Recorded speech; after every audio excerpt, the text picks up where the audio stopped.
As we stand tonight, we are just 2 weeks out from the election. And this evening, voters in the city of Grand Rapids got another chance to hear from their mayoral candidates. Senita, Lenear and LaGrand faced off just a few hours ago at the Wealthy Street Theater talking about the topics important to voters. News 8's Josh Sanchez was at that debate, and he has a breakdown of the candidates and their responses.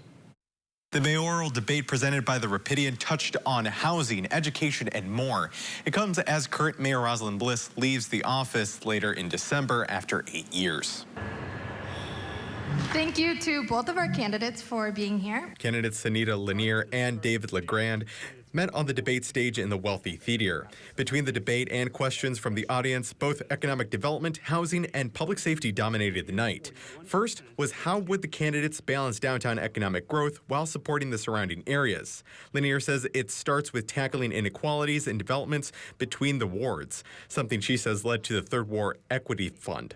And so one of the ways in which we can reverse underfunding is by funding the Third Ward Equity Fund fully to be able to do some of the programs that exist within. LaGrand says his approach would focus on capping the amount of tax increases that stays with downtown.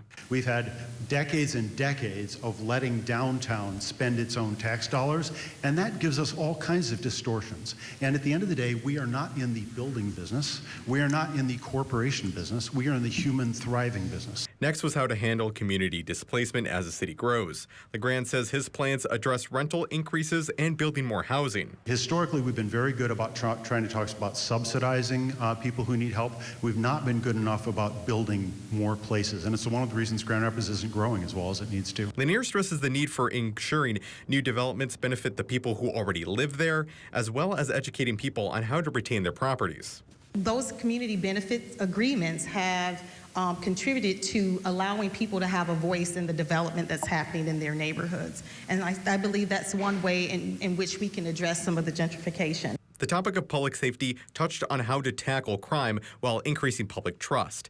Lenear says that needs a community approach like the SAFE Task Force. People who are a part of the task force is made up of the police department as well as the prosecutor's office and then grassroots nonprofit organizations as well as commissioners, all sitting at the table to find solutions to address violent acts. LaGrand says it will take a holistic approach as well as changing when armed police officers are sent to what cases. It's time that we actually focus on defining our policing as peacekeeping and problem solving and not as coercion and domination.